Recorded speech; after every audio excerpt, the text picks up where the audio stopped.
आज हम vision IAS के 10th मई वाले डेली करंट अफेयर्स डिस्कस करेंगे। आज गवर्नमेंट स्कीम्स से ज्यादा आर्टिकल्स हैं, तो we will discuss all these articles one by one. लगभग 3 से 4 आर्टिकल आपको गवर्नमेंट स्कीम्स से मिल जाएंगे and government schemes is one of the important topic जो कहीं ना कहीं मेंस में या प्रीलिम्स में पूछे ही जाते हैं। So we will discuss these articles one by one, but before that अगर आपने हमारा यूट्यूब चैनल सब्सक्राइब नहीं किया है तो आप सब्सक्राइब कर सकते हो, लाइक शेयर कमेंट जरूर करो एंड टेलीग्राम चैनल से भी आप जुड़ सकते हो। मैंने टेलीग्राम चैनल की लिंक आपको डिस्क्रिप्शन बॉक्स में दे दी है। So friends, without delaying let's move to our first article. Pradhan Mantri Jeevan ज्योति बीमा योजना, प्रधानमंत्री सुरक्षा बीमा योजना, इसके 7 ईयर्स हो चुके हैं और ये आपको भी पता है सोशल सिक्योरिटी प्रोवाइड करने वाली आपकी इंश्योरेंस स्कीम है जो पुअर वल्नरेबल पॉपुलेशंस को कवर करती है। और जब हम बात करते हैं इंश्योरेंस की तो इसका मतलब ये होता है कि लेट्स से कि कोई अकस्मात डेथ हो गई तो फिर उनको कुछ फाइनेंशियल एड प्रोवाइड की जाती है इन सब स्कीम के माध्यम से, जो कहीं ना कहीं उनके एम्पावरमेंट में मदद करता है। आपको समझना पड़ेगा इंडिया में मेजोरिटी ऑफ द पॉपुलेशन कहीं ना कहीं poor and vulnerable sections comprise करते हैं एंड अगर लेट्स से अकस्मात डेथ किसी भी फैमिली मेंबर्स की जो कंट्रीब्यूट करते हैं इनकम में उनकी हो जाती है तो फिर पूरी फैमिली की जो लाइवलीहुड है वो खतरे में आ सकती है। दैट्स वाई ये सब जो स्कीम्स है वो कहीं ना कहीं फैमिली को सोशल सिक्योरिटी प्रोवाइड करते हैं in the time of emergency. तो ये बेसिक ऑब्जेक्टिव आपको ध्यान रखनी है, ठीक है। तो before starting the discussion syllabus देख लेते हैं। हम देख सकते हो the article number 1 will cover welfare schemes for the vulnerable section of the population by the centre and the states and the performance of their schemes. ये direct topic है आपका, इसमें कवर होगा। तो देख लो, पहली बात ध्यान में रखनी है कि ये दोनों के दोनों स्कीम, चाहे वो प्रधानमंत्री जीवन ज्योति बीमा योजना हो या फिर प्रधानमंत्री सुरक्षा बीमा योजना हो, these schemes comes under ministry of finance. 2015 में लॉन्च की गई थी, जिसके माध्यम से अफोर्डेबल इंश्योरेंस एंड सिक्योरिटी लोगों को प्रोवाइड की जाती है, स्पेशली आपका जो वल्नरेबल पुअर सेक्शन है उनके लिए। कैसे? बिकॉज हम यहाँ पर चर्चा करेंगे सर्टेन फीचर्स की। तो अगर हम बात करें प्रधानमंत्री जीवन ज्योति बीमा योजना की, तो देख लो 1 साल का लाइफ इंश्योरेंस स्कीम होता है, उसको रिन्यू किया जा सकता है ईयर टू ईयर बेसिस, ठीक है। तो ईयर टू ईयर बेसिस इसे रिन्यू किए जा सकते हैं एंड इसके तहत अगर डेथ हो जाता है किसी व्यक्ति का ड्यू टू एनी रीजन, उनको बेनिफिट मिलेगी इस इंश्योरेंस स्कीम के। क्या बेनिफिट मिलेंगी हम देखेंगे। एंड ये जो आपका स्कीम है ये लाइफ इंश्योरेंस कॉर्पोरेशन के द्वारा प्रोवाइड की जाती है। एंड अगर हम बात करें एलिजिबिलिटी की, तो ये सिटीजन्स के लिए अवेलेबल है including the NRI. NRI is your non resident Indians, ठीक है। And it is available to the age group of 18 to 50 years, यानी कि ये जो आपके एज ग्रुप है ये इन स्कीम्स को सब्सक्राइब कर सकते हैं। और बेसिकली एनुअल रिन्यूएबल का ऑप्शन होता है इसमें and based on the annual renewable जो बेनिफिट्स हैं वो 55 ईयर्स तक के लिए भी अवेलेबल हो सकते हैं। लेकिन एंट्री की बात करें तो एंट्री सिर्फ और सिर्फ 50 ईयर्स तक के लिए ही पॉसिबल है। 50 ईयर्स के बाद अगर कोई एंट्री करवाना चाहेगा तो ये पॉसिबल नहीं होगा। लेकिन हाँ, बेनिफिट की बात करें तो it will be available, it can be available up to the age of 55, ठीक है। क्या बेनिफिट है तो देख सकते हो 2 लाख रुपए का लाइफ कवर मिलता है for death due to any reason. Premium भी बहुत कम है, तो जो पुअर एंड वल्नरेबल सेक्शन को हाई लोड नहीं झेलने को मिलेगा, बिकॉज आप देख सकते हो बहुत ही कम प्रीमियम पे करने पड़ते हैं, 330 रुपये पर एनम। एंड जो रिस्क कवर है वो अप्लीकेबल होगा only after first 45 days of the enrolment, यानी कि आज अगर हमने एनरोलमेंट किया तो आज ही से बेनिफिट नहीं मिलेगी। 45 डेज बीत जाने के बाद ये आपका रिस्क कवर अप्लीकेबल होने लगेगा, ठीक है। अचीवमेंट की बात करें तो अचीवमेंट भी अच्छी खासी रही है, बिकॉज इसके तहत आप देख लो 12.76 करोड़ एनरोलमेंट हो चुके हैं, तो काफी बड़ा नंबर है, ठीक है।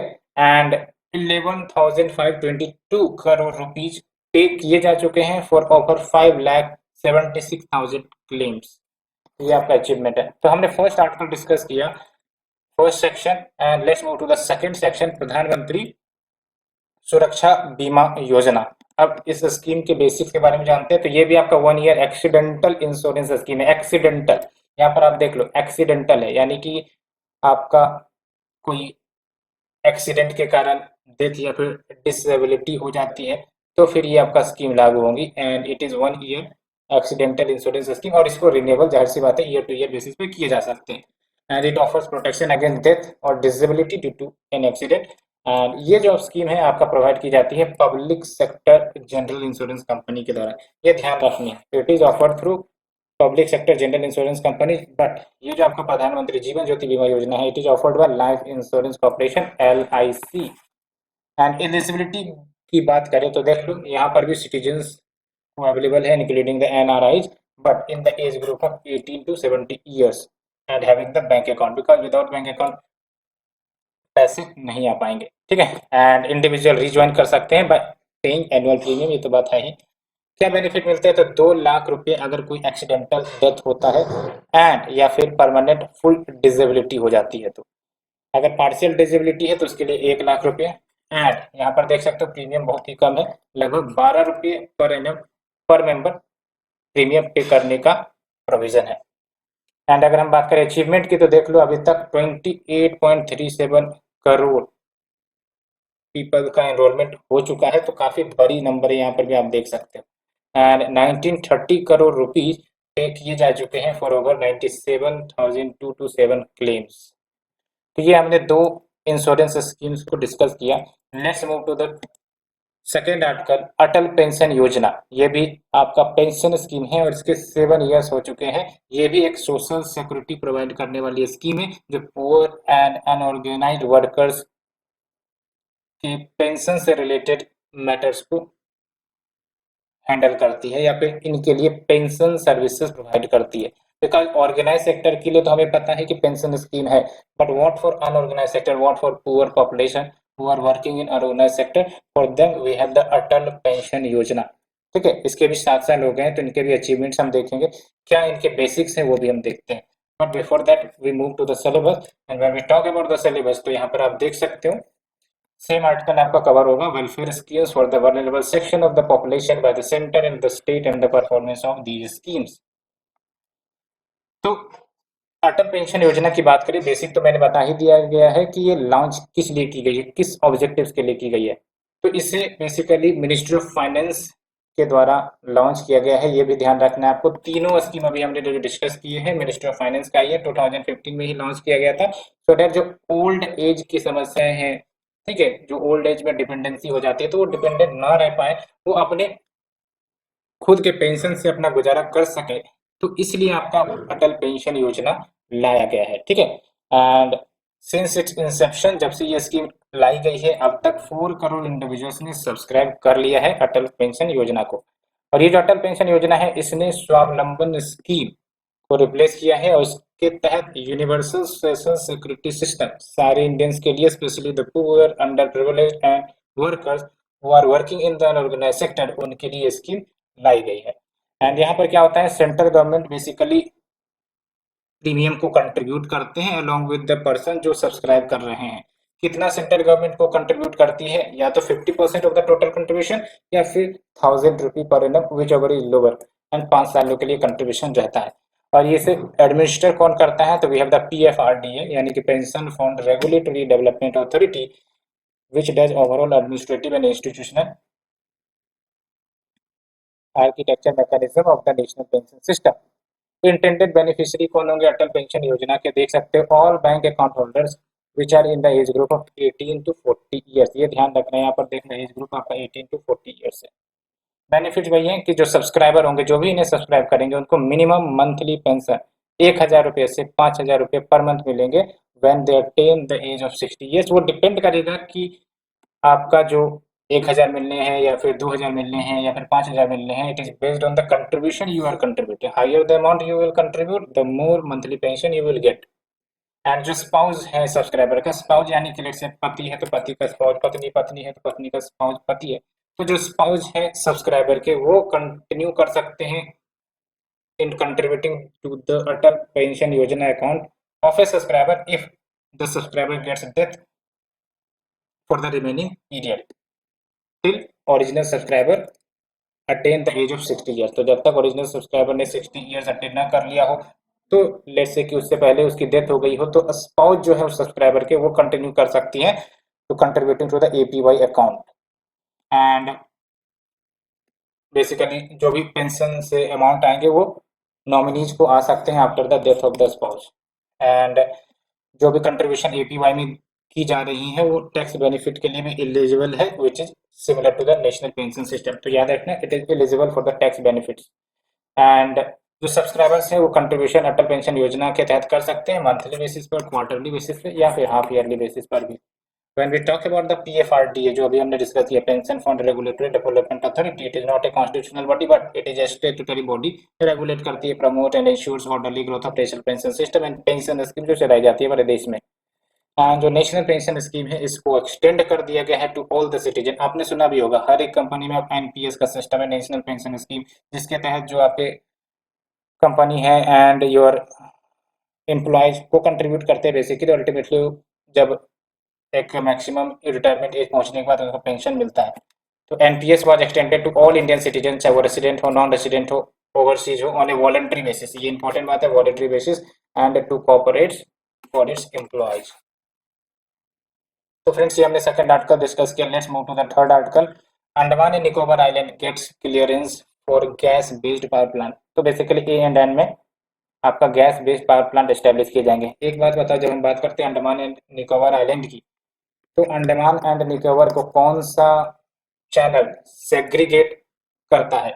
जैसे हमने सुना होगा 8 degree channel, 9 degree channel, 10 degree channel, तो अंडमान एंड निकोबार को कौन सा चैनल सेग्रीगेट करता है? आई थिंक ये आपका 10 डिग्री चैनल है, ठीक है। उसी प्रकार से आपको याद रखना पड़ेगा 8 डिग्री चैनल किसको सेग्रीगेट करता है, 9 डिग्री चैनल किसको सेग्रीगेट करता है, बिकॉज ये क्वेश्चन आ चुके हैं, ठीक है। एंड लक्षद्वीप तो आपको पता ही होगा, प्योरली कोरल आइलैंड है, ठीक है। तो चलते हैं इस आर्टिकल के डिटेल में, but before that we should discuss the syllabus. When we talk about the syllabus, तो आर्टिकल 3 आपका कवर होगा आई थिंक इंफ्रास्ट्रक्चर एनर्जी का टॉपिक में। तो हाँ, देख सकते हैं इंफ्रास्ट्रक्चर एनर्जी, बिकॉज एनर्जी को इंश्योर करने के लिए वहाँ पर ये प्लांट इस्टेब्लिश करने का प्लान है। तो देख लो, इन्वायरमेंट मिनिस्ट्री ने अप्रूव किया है certain changes under the island protection zone and island coastal regulation zone, so that gas power plant Andaman and Nicobar island में सेटअप किए जा सके। और ये जो डिसीजन ली गई है, it is based on the national coastal zone management authority recommendation, है ना। जो आपके ये national coastal zone management authority है, इन्होंने रिकमेंड की कि गैस बेस्ड पावर प्लांट वहाँ पर स्टेब्लिश किए जाए within the island coastal regulation zone 3 area, that is between the 200 to 500 metre, so that जो अंडमान एंड निकोबार आइलैंड की जो एनर्जी रिक्वायरमेंट है उसको मीट किए जा सके, अलोंग विद जो हम हाईली डिपेंडेंट हो रहे हैं कन्वेंशनल फ्यूल पर, which is highly polluting such A diesel petrol, तो उस पर डिपेंडेंसी कम हो सके, ठीक है। एंड फिर आप यहाँ पर देख सकते हो अंडर द IPZ 2011, यानी कि आइलैंड प्रोटेक्शन जोन 2011 नोटिफिकेशन, इस नोटिफिकेशन के अंतर्गत certain coastal stretches, coastal stretches यानी कि जो तटीय क्षेत्र होते हैं उसको कहते हैं कोस्टल स्ट्रेचेज। तो इस नोटिफिकेशन के अंतर्गत सर्टेन कोस्टल स्ट्रेचेज, इसको CRZ डिक्लेयर कर दिया गया था। And when we declare some area as CRZ, तो वहाँ पर कुछ रेस्ट्रिक्शंस लगा दिए जाते हैं to safeguard these coastal regions, ठीक है, like imposing the ban on setting up of industry or the expansion of the polluting industry or the operation or the process in that area.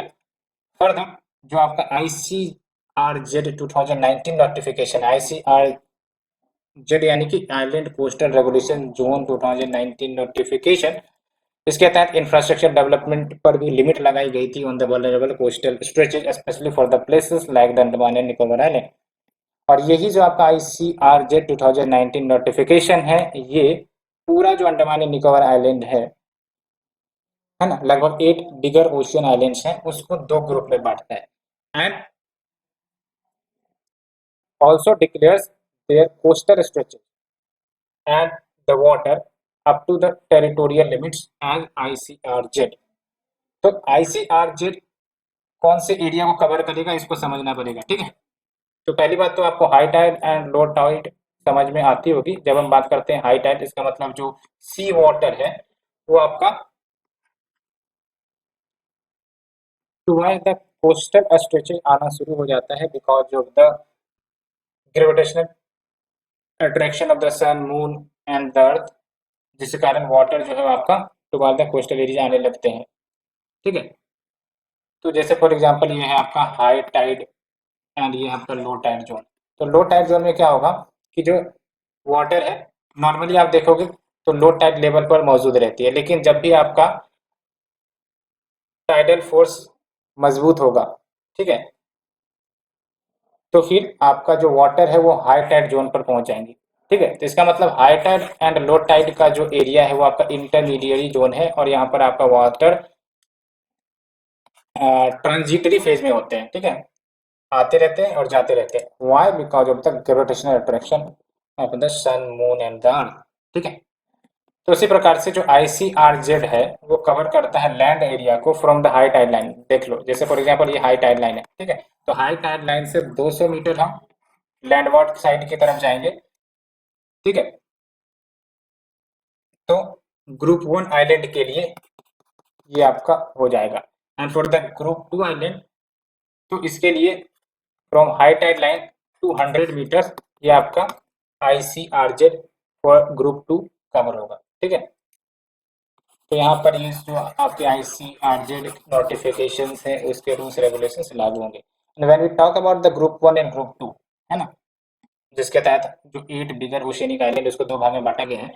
तो group 1 के तहत वो सारे island जिनकी area more than 1000 square kilometre है, जैसे south Andaman, middle Andaman, north Andaman, great Nicobar, तो ये ग्रुप 1 में आ जाएंगे। ठीक है, दैट्स वाई इनका जो आपका एरिया है थोड़ा सा बड़ा है ना, from high tide line to 200 metre, तो इनके लिए from high tide line to 200 metre. And group 2 वाले के लिए क्या है आपका island with geographical areas between 100 square kilometre to 1000 square kilometre.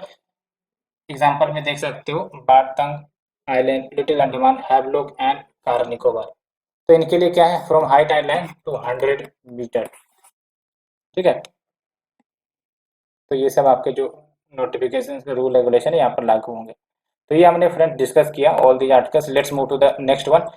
Recoveries by financial creditors under insolvency and bankruptcy code shrink to 33% in 2021-22। तो बेसिकली रिकवरी श्रिंक हुई है, कहने का मतलब ये फाइनेंशियल क्रेडिटर यानी कि जो बेसिकली लोन देते हैं कंपनी सबको, तो वो फाइनेंशियल क्रेडिटर कहलाते हैं। It is financial institution, banks, तो ये ध्यान रखनी है आपको बेसिक अंडरस्टैंडिंग के लिए, फाइनेंशियल क्रेडिटर कहते हैं किसको।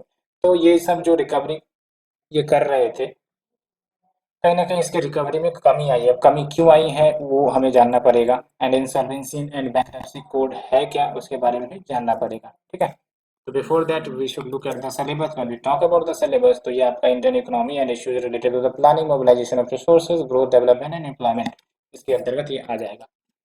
तो देख सकते हैं हम बात इसलिए कह रहे हैं बिकॉज यहाँ पर आपको डाटा ऑब्जर्व करना पड़ेगा। 2019-20 में 46% रिकवरी हुई थी, 2020-21 में 39.3% रिकवरी हुई थी, 2021-22 में 33% रिकवरी हुई है। ठीक है, तो अलोंग विथ व्हाट जो न्यूली एडमिटेड केसेस है, जो केसेस रजिस्टर किए जाते हैं, उसमें भी कमी आई है। फाइनेंशियल ईयर 2022 में देख सकते हो आप, फाइनेंशियल ईयर 2020 में आपका 2000 केसेस रजिस्टर हुए थे, अभी फाइनेंशियल ईयर 2022 में 834 केसेस ही रजिस्टर हुए हैं। एंड जो टोटल अमाउंट ऑफ डेब्ट जो रिजॉल्व की गई है थ्रू द IBC, अभी आप देख सकते हो टोटल 6.85 ट्रिलियन रुपीज ही रिकवर की गई है।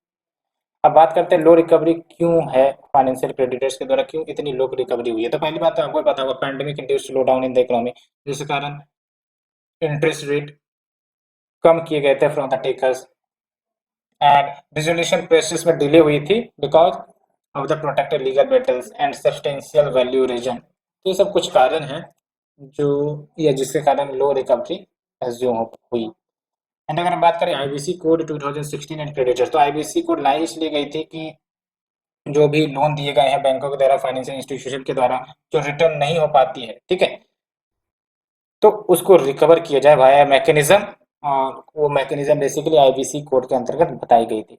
देख सकते हो IBC code was introduced to tackle the bad loan problem, ठीक है, by resolving claims involving insolvent company. Insolvent company वो कंपनी जो इंसॉल्वेंट हो गई है, जो हाथ खड़ी कर दिए कि वैसे हम आपके डेब्ट को चुका नहीं सकते, तो उनको कहते हैं इंसॉल्वेंट कंपनी। तो उनसे बेसिकली रिकवर करने के लिए ये आपका IBC कोड लाई गई थी।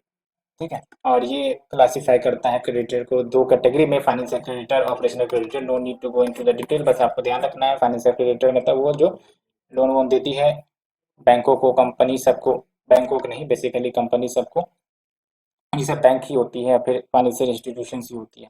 ठीक है। और IBC basically various laws, regulations, rules सबको कंसोलिडेट करता है एंड क्लासिफाई करता है, इंसॉल्वेंसी को भी, बैंकरप्सी को भी, एंड लिक्विडेशन की प्रक्रिया को भी ये बताता है कि कब हमें लिक्विडेशन करने हैं सिस्टमेटिकली एंड कम्प्रिहेंसिवली। एंड जब हम बात करते हैं कोड और लॉ, तो code basically collection of laws होता है, इसीलिए आईबीसी को हम कोड कहते हैं। It is not just being a law. And ये जो इम्प्लीमेंटेशन ऑफ कोड है इसके अंदर चार पिलर आ जाते हैं। पहली बात एडजुकेटिंग अथॉरिटी, है ना, जैसे नेशनल कंपनी लॉ ट्रिब्यूनल, जिसको हम एनसीएलटी भी कहते हैं, या फिर डेप्ट रिकवरी ट्रिब्यूनल, या फिर डीआरटी भी कहते हैं। And we have the insolvency and bank board of India, तो याद रखना IBBI, insolvency and bankruptcy board of India, ये आपका स्टेट्यूटरी है under the IBC code, so that regulatory oversight रखे जाए, निगरानी रखी जाए over the insolvency professional agency, because इन सब की भी कहीं ना कहीं अकाउंटेबिलिटी होनी निश्चित करनी पड़ेगी, अदरवाइज रिकवरी सही से नहीं हो पाएगी। And we have the insolvency professionals and we have the information utilities, ये चार पिलर पर आधारित है आपका। तो फ्रेंड्स ये हमने डिस्कस किया all these articles. Let's move to the next one. Ministry of finance revises member of parliament local area development scheme rules, MP lady जिसको हम कहते हैं। इस पर क्वेश्चंस आ भी चुकी है और काफी ज्यादा कॉम्प्लिकेटेड क्वेश्चन आई थी, लेकिन हाई एलिमिनेशन के माध्यम से सॉल्व हो सकते थे।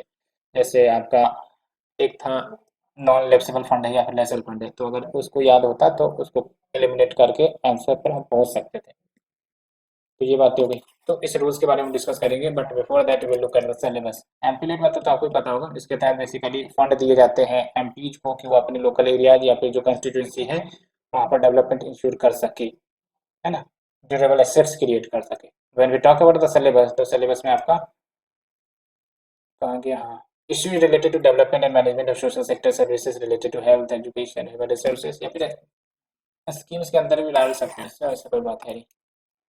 तो देख लो, जो मिनिस्ट्री ऑफ फाइनेंस है उन्होंने रिवाइज किया है इस रूल्स को, अंडर विच जो इंटरेस्ट एक्यूमुलेट हो गए हैं on the MP local area development scheme fund, ये आपका डिपॉजिट कहाँ हो जाएगा, कंसोलिडेटेड फंड ऑफ इंडिया में। इससे पहले जो इंटरेस्ट एक्यूमुलेट होते थे ऑन द फंड वो बेसिकली एमपी एलईडी अकाउंट में चले जाते थे।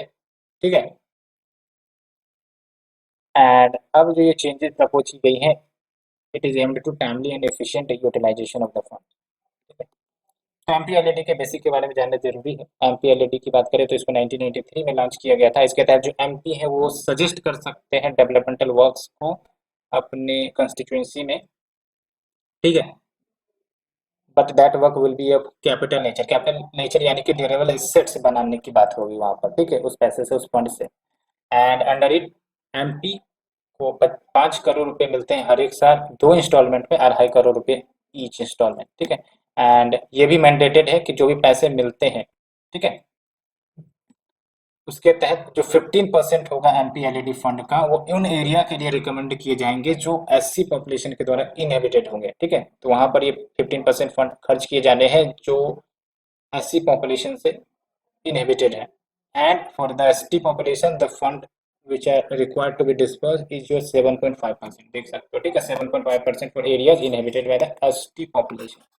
एंड ये जरूर ध्यान रखनी है, एमपी लेड की जो फंड है नॉन लैप्सेबल है, यानी कि अगर फंड खर्च नहीं हुई तो अगले साल ऐड हो जाएंगी। इट इज नॉट कि वो पैसे खत्म हो जाएंगे, इट विल बी एडेड, तो नेक्स्ट ईयर वो खर्च किए जा सकते हैं। एंड जो डिस्ट्रिक्ट अथॉरिटी होता है वो रेस्पॉन्सिबल होता है for the overall coordination supervision of the works under the scheme at the district level. And ये देख लो, एटलीस्ट 10% द वर्क, जो भी वर्क इस स्कीम के तहत किए जा रहे हैं, एटलीस्ट 10% द वर्क वो इंस्पेक्ट किए जाने हैं under the implementation every year, है ना। हर एक साल लगभग 10% ऑफ द वर्क्स को इंस्पेक्शन करना जरूरी है, इट इज नॉट ऑल। जो ministry of statistics and programme implementation है ये रिस्पॉन्सिबल है for the policy formulation, funds के रिलीज की लेकर बात हो या फिर मॉनिटरिंग मैकेनिज्म क्या होनी चाहिए इसको प्रिस्क्राइब करने की बात हो, ये सब आपका मोस्टली करता है for the implementation of the scheme. लेकिन ये जरूर ध्यान रखें, यहाँ से भी क्वेश्चन बनेगा। रिकमेंडेशन ऑफ वर्क जो एमपी करेंगे, तो जो एमपी की अगर बात करते हैं तो ये तो लोकसभा के एमपी हो सकते हैं, राज्यसभा के एमपी हो सकते हैं, लेकिन नॉमिनेटेड मेंबर भी हो सकते हैं। तो कौन कहाँ पर प्रोजेक्ट को इनिशिएट करने का जिम्मा है उसके बारे में यहाँ पर डिस्कस करेंगे। देख, लोकसभा एमपी की बात करें तो ये जो भी प्रोजेक्ट रिकमेंड करेंगे वो अपने लोकसभा कंस्टिट्यूएंसीज में। राज्यसभा एमपी जो भी रिकमेंड करेंगे प्रोजेक्ट को, वो बेसिकली अपने स्टेट के लिए जो या जिन्होंने ये जिस स्टेट ने उन्हें चुना है टू द हाउस, ठीक है। जब बात करते हैं नॉमिनेटेड मेंबर की, तो चाहे वो लोकसभा के नॉमिनेटेड हो या फिर राज्यसभा का, अब तो लोकसभा के खत्म कर दिए गए ना, तो वो रिकमेंड कर सकते हैं वर्क को एनीवेयर इन द कंट्री, तो ये ध्यान रखनी है। So let's move to the last article. Supreme Court stays High Court proceedings in the IT rule case. तो सुप्रीम कोर्ट ने स्टे कर दिया हाई कोर्ट प्रोसीडिंग को in the IT rule case. अब ये जो सुप्रीम कोर्ट ने stay किया है, ये कौन से आर्टिकल संविधान के तहत किया है, तो उसको जान लेना जरूरी है। But before that we look at the syllabus first. तो सिलेबस में अगर हम बात करें तो देख लो आप, तो सिलेबस, हाँ, structure organisation functioning of the executive judiciary, judiciary यहाँ पर है, ठीक है। तो पहली बात तो ये याद रखना, ये जो लेटेस्ट डिसीजन आया है सुप्रीम कोर्ट का, जिन्होंने स्टे लगाया है हाई कोर्ट के प्रोसीडिंग के ऊपर, basically it follows article 139A of the constitution, जिसके तहत supreme court in the cases which involve substantial questioning of the general importance, and अगर ये केसेस पेंडिंग है बिफोर द सुप्रीम कोर्ट और one और मोर high court which involve the same और substantially same questions, तो या तो वहां से विद्रॉ कर सकते हैं या फिर खुद से वो सारे केसेस को डिस्पोज कर सकते हैं। तो इसी आर्टिकल का इस्तेमाल करके सुप्रीम कोर्ट ने स्टे किया है हाई कोर्ट के प्रोसीडिंग को in the IT rule cases. देख लो, supreme court passed an order staying all the further proceedings before the high court which was challenging the validity of the information technology intermediary guidelines and digital media ethics code rules 2021 and the cable TV networks amendment rules 2021। तो IT rule 2021 में क्या कुछ provision है, तो basically grievance redressal mechanism provide करता है ना। if there is a issue happening in the intermediary platform like the social media and OTT platforms, तो ग्रीवेंस रिड्रेसल का समाधान प्रोवाइड करता है। एंड साथ ही साथ it also empower the user of digital platform and accountability intermediary ensure करता है। इंटरमीडिएरी यानी कि जो आपके सर्विसेज प्रोवाइड करते हैं, फेसबुक ट्विटर सब हो गए, ये सब आपके इंटरमीडिएरी है, ठीक है। एंड बात करें अगर हम केबल टीवी नेटवर्क रूल्स 2021 की, तो ये स्टेट्यूटरी मैकेनिज्म प्रोवाइड करता है। अगर कोई कंप्लेंट सिटीजन के द्वारा रेज की गई है, ठीक है, रिगार्डिंग द कंटेंट ब्रॉडकास्ट, तो उसको ये सॉर्ट आउट करेगा। And it also provides 3 level grievance redressal mechanism. तो यहाँ पर भी आपका ग्रीवेंस रिड्रेसल मैकेनिज्म है, but 3 level grievance redressal mechanism. जैसे फॉर एग्जाम्पल एक तो सेल्फ रेगुलेशन करे ब्रॉडकास्टर, है ना। दूसरा ये है कि वो सेल्फ रेगुलेटिंग बॉडी कंस्टिट्यूट करे और वो बॉडी बेसिकली उनका रेगुलेशन करेगा कंटेंट का। एंड तीसरा है आपका इंटर डिपार्टमेंटल कमिटी होगी जो ओवरसाइट करेगी कंटेंट को at the level of union government. तो यही सब आर्टिकल्स हमने डिस्कस किए। तो फ्रेंड्स ये सारे आर्टिकल्स हमने डिस्कस कर लिए, hope you understood it clearly. आज के लिए इतना ही। Thank you friend, thank you very much for the discussion.